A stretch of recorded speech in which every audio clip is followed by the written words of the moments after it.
Okay, yes. So we love community, don't we? Yes. We love the message. Why? It's powerful, it's positive, it's practical, it is wonderful, and that's what we come to hear, right? Yes. Right. I'll tell you what we don't come here to hear. Yes. It comes from the Bible, it comes from Peter 5:8. And it says, be sober and vigilant, because the devil roams like a roaring lion looking for someone to devour. Well, we don't come to hear that, do we? We want to be positive, we want to be practical, we want it all to be wonderful. And that's a very nice thing, except for the fact that we kind of live in a scary world today, and most of us are old enough to know better. I've seen it get more scary. Now, that doesn't mean we have to immerse ourselves in the scary. Yes. What we need to do is find our way out. And I would like to begin with that scripture by just reminding us that when in unity we say devil, what we are looking at, if you take devil and spell it backwards, what do you have? Live. And if you spell evil backwards, what do you have? Love. So I'm going to tell you a message in this scripture, is that when we are living backward, we are going to have backward experiences, backward contrary to spiritual law. So when we live contrary to spiritual law, we're going to get what we're asking for. We're in a world of cause and effect. You know, and what troubles me is most of us are, we're kind of so involved in what's going on in the world and the craziness and everything that we get snagged in it and can't get out. And one of the visions, the images, not a vision, that's an image that I have, imagination, is of all the people that love to play video games. You know, those really, slash and kill. Well, they want to fight evil, But here's the thing. We got plenty of evil to fight out there. Is it okay to play games? Of course it's okay to play games, but it's not helpful. Mm-hmm. It is not helpful to be so involved in our video games that we are not taking care of the evil that is devouring us. It's devouring families with dissension. It's devouring churches. It's devouring schools. It's devouring...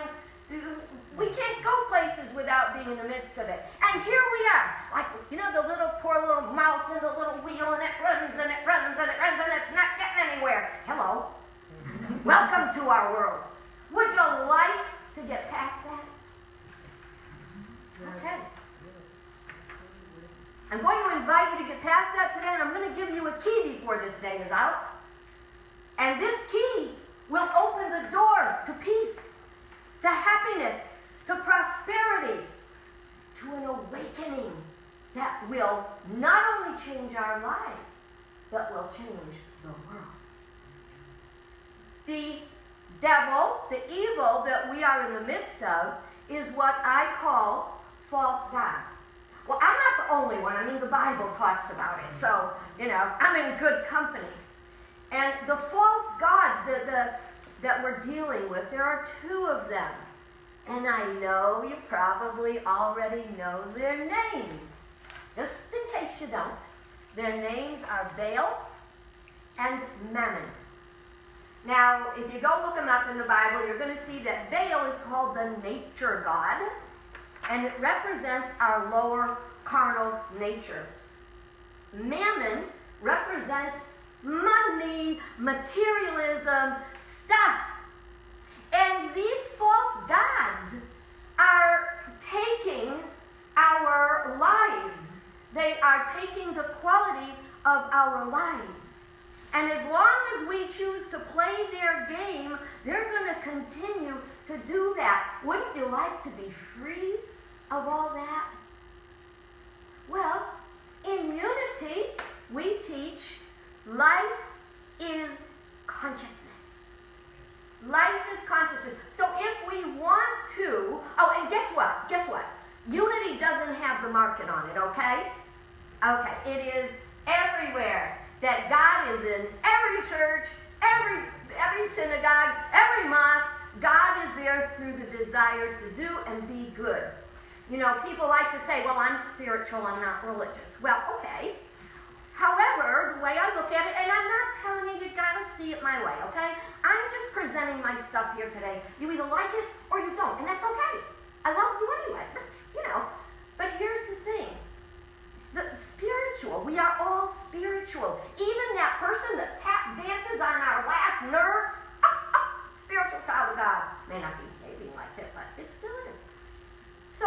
But our religion is the framework through which we express our faith. And so whatever framework someone has chosen to express their faith, so it's okay to be spiritual and religious. So I'd like to have a strong framework. You don't want to just, like what did Jesus say? Don't build your house on sand. So your religion, your belief system is your framework that you build it on. Okay, so people are working so hard day and night, being away from their families and everything else to make a living. I invite us to have a life. It doesn't mean it's not okay to have stuff. It's not okay to worship stuff. What is a false god? It is not a thing with horns or claws or big teeth, or a roaring lion. It is a false state of consciousness. It is a false, because God, what do you get when you add another O to the word God? Good.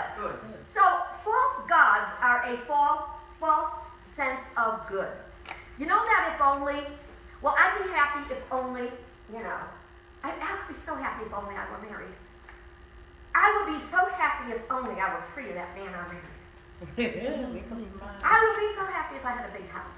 I would be so happy if I didn't have this big house to clean, or maybe had someone to clean it for me. Oh, you know what I'm going to do? I'm going to go to work. I'm going to get another job so I can afford someone to come clean my house. It's not just okay not to have a big house, little house, whatever house. If that house is a home, when you drive down the street, how many of the houses that you go by are actually homes? Many of them are empty all day long. Maybe there's a poor dog in a cage, or just trying to be waiting for the master to come home. Or now you can call someone to walk your dog. You can go sign online. My dog pooped. Have you seen that commercial? They report when your dog poops. Well, that costs a few pennies probably. So these are false gods that are running our lives. If we want to break free, we have to change, not the false gods, we have to change our consciousness, okay? And here's a tricky part. People don't like to hear this part. Changing our life is good, but we're also a part of a collective consciousness that has to be uplifted, okay? All right, so I got the keys right here. I'm not giving it to you yet. I got keys. I'm going to change your life with these keys, okay? I want to tell you about the story behind the keys. When I was in my 40s, through that daily word, I found unity. And I read it, and I said, holy camoly, somebody thinks the same way I think. And the good thing is, whether you're Catholic or Jewish or whatever you are, you can read the daily word and go, that's a good lesson. Why? Because it's a message of truth. It's a true story because there is truth in it. Okay?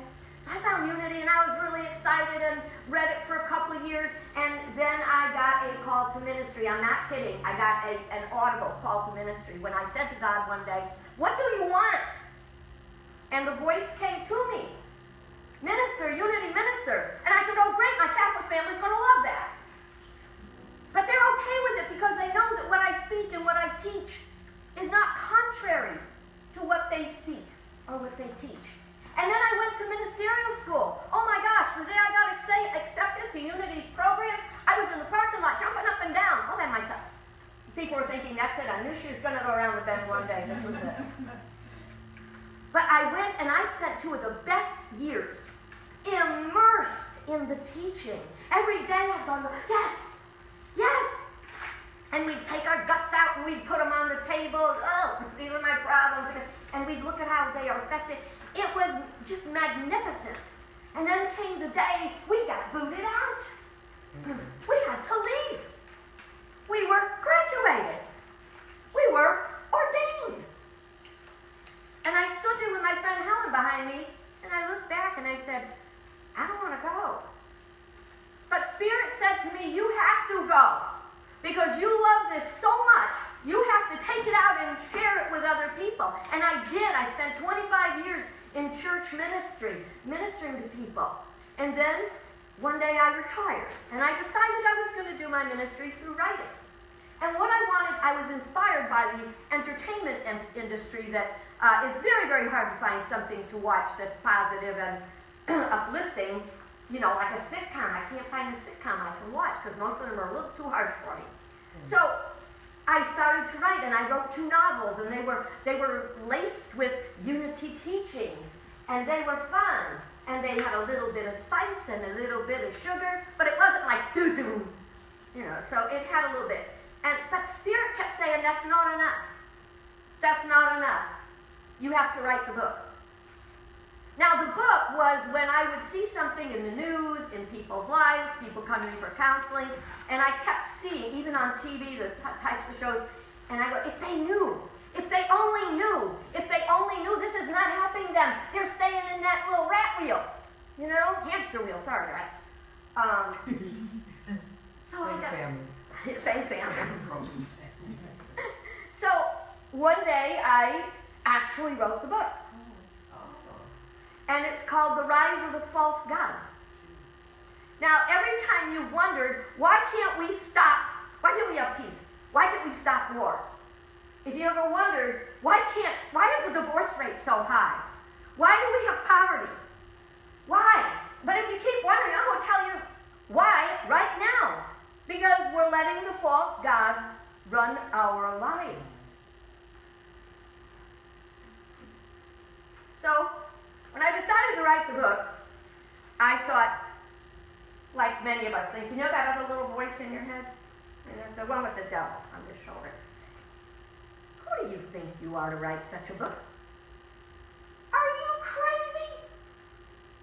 But then it came to me, I was owning my truth. I lived this teaching. I lived it for years. I studied it. There's always at least a unity book and another spiritual book on my stand, on my table next to my bed where I pray every day. Every day. I said, I know my stuff enough that God's telling me to do this, and I'm going to do it. And so I did it, okay? Very happy to have done it. But still, it was very challenging. And this is what I got when I thought about putting it out there. Because this book is not a book. This is my heart and soul. This is what I believe I was born to write.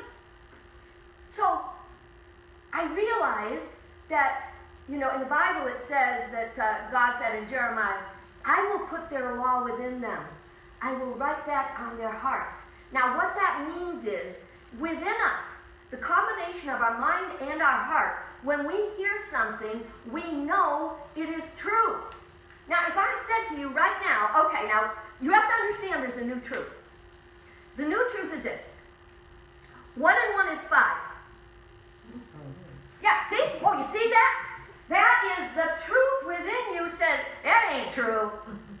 So this is what you have to do. You have to be so familiar with what you believe and how you believe it and how to make a different life that you can say, I can stand for what I believe. And when I teach you this morning, or if you've got my book and you read my book, or if you read another book, you will know the truth, and the truth will set you free. When you hear it, inside of you says, oh, that's true. Isn't that great? Now, we may not be ready for everything, because Jesus always also said, there are things I have to tell you, but you cannot bear to hear them now. We're not there yet. But you know what? I'm okay with that, because when the time is right, I know God will show me. So here we get. We're at the keys. Okay. So I'm going to share of the book. And this is called The Four Quadrants of Consciousness. Would you mind handing those around? Thank you. The Four Quadrants of Consciousness helps us to explain where the hamster wheel is and where we are. Now, down on the bottom, you see lower consciousness, which is carnal, which is thinking and thought. So keep thinking that. We have the lower mind, which is our carnal mind. It's where our ego is. It's where our personality is. It's where our lusts are. And then we have our higher consciousness, which says spiritual, and it is intuitive and sensing. So there's two parts. Our goal is to transform. Now you notice I'm not saying get rid of. See, because in this world we think we can get rid of stuff. But we can't. You can't get rid of war with war, okay? That does not mean that there are not people that are having to fight in wars right now, because right now we don't have another option. That doesn't mean we don't seek another option, folks. Now when I say, you know that thing about you got to think out of the box? Okay? Think of that box as a coffin. If we don't get out of that box, we're going to kill ourselves. So we want to expand our thinking enough to get out of the box. So right now we are living in the lower two quadrants. That's where we are. Our goal is to get up to the upper two quadrants. Now in the lower quadrants we have influence, and the word influence means inflowing. So in the lower quadrants we have influence. We are influenced by people. We are influenced by energy. Of course, it's all energy. That's the truth. It's all energy.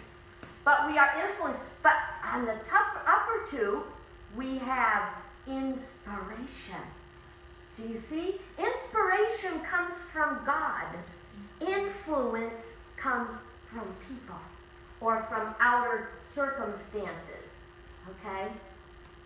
We can have a victim consciousness and live down here, or we can have a victor consciousness and live up here. The choice is ours to make, but it's not an easy choice. The lower quadrants of consciousness are like gravity. Do you notice how much easier it is to fall down than to jump up? I mean, think about it. And then you think about an airplane taking off. Don't you love that? I love to sit in there, you know, going down the runway, and you're off. And then, and that feeling. Well, we, at that moment, artificially broke gravity. You can escape gravity altogether in space, but you better be careful, because if you're not tethered to something, you're going to just drift off. They always say, always keep an open mind, but never make it so open that your brain falls out. That's an important thought. So we want to be able to get to that point when we are so grounded in our faith. I'm not there yet, but I'm getting there. When we're so grounded in our faith that we can break the gravitational pull of lower consciousness. You can do it. What's in the top? The top two quadrants is truth. What does that make the lower two quadrants? Untruth, false, lies. In the top is all good. In the lower top is evil, the lower sections. Now, you know, I just want you to know, a lot of people in Unity go, we don't deal with evil because in reality there is no evil in the world. Yeah? Tell that to the people that are suffering. Tell that to the people from the earthquake. Tell that to people from poverty. Tell it to the woman that's sitting there shaking her head because she's getting a divorce and she can't figure out how it all happened. Tell them there is no evil. But you see, evil is a current experience. It's not an absolute truth. Absolute truth is all good, absolute, eternal, and unchanging. Think about love, okay? I had two marriages. I ain't no quitter, but I don't agree. I don't go there anymore. But the thing is that I tried to do my best. And I prayed. But you know what? It wasn't even just me or just him.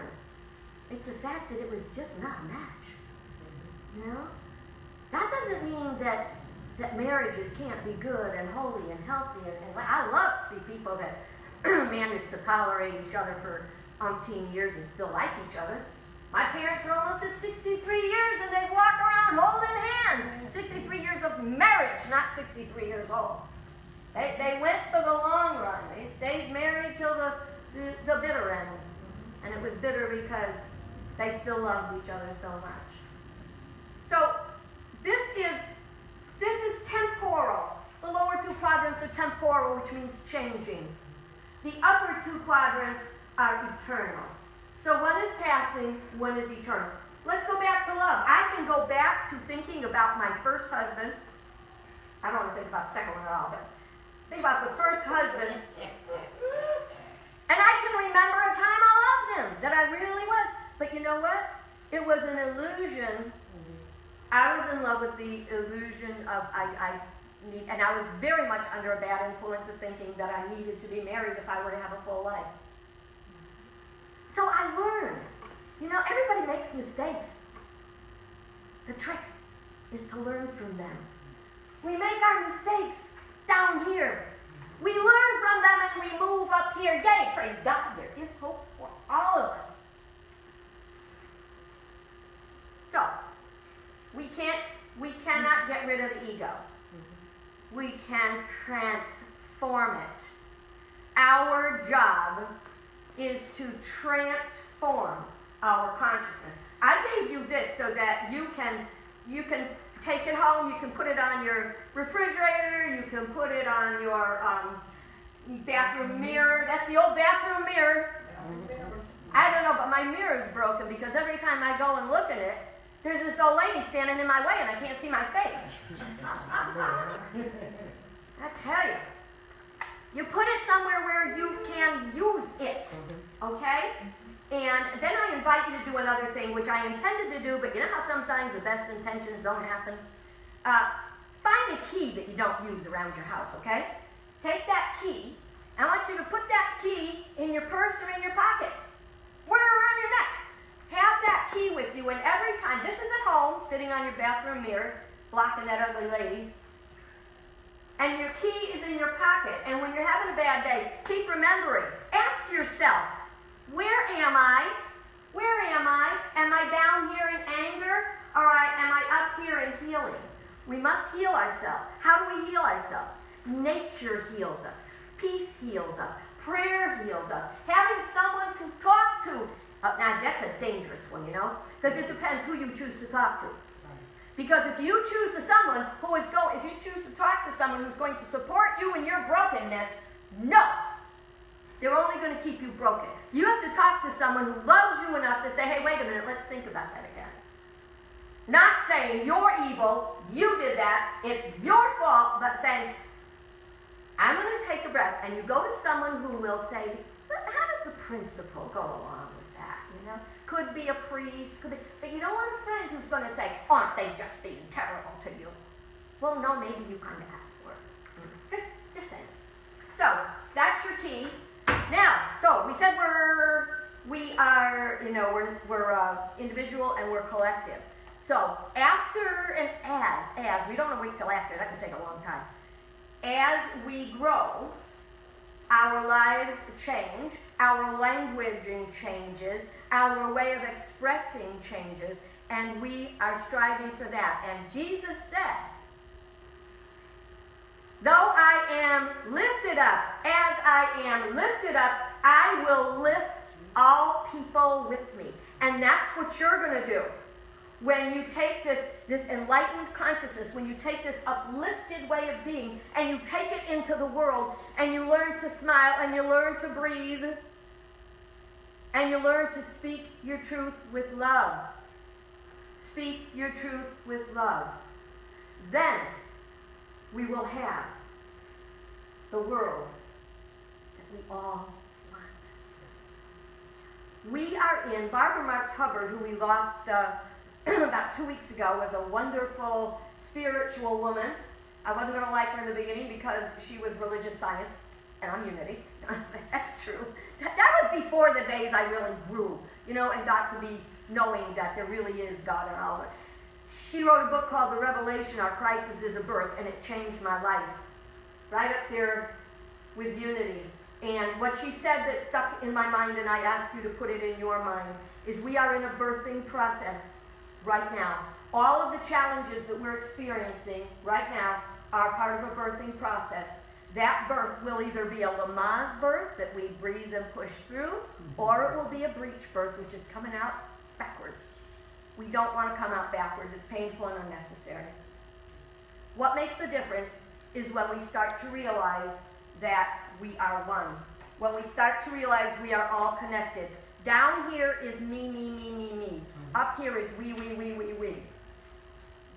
When we stop being me, or us, as the them and us, once we see that we're one, that will be the clue to how painful this birthing process will be.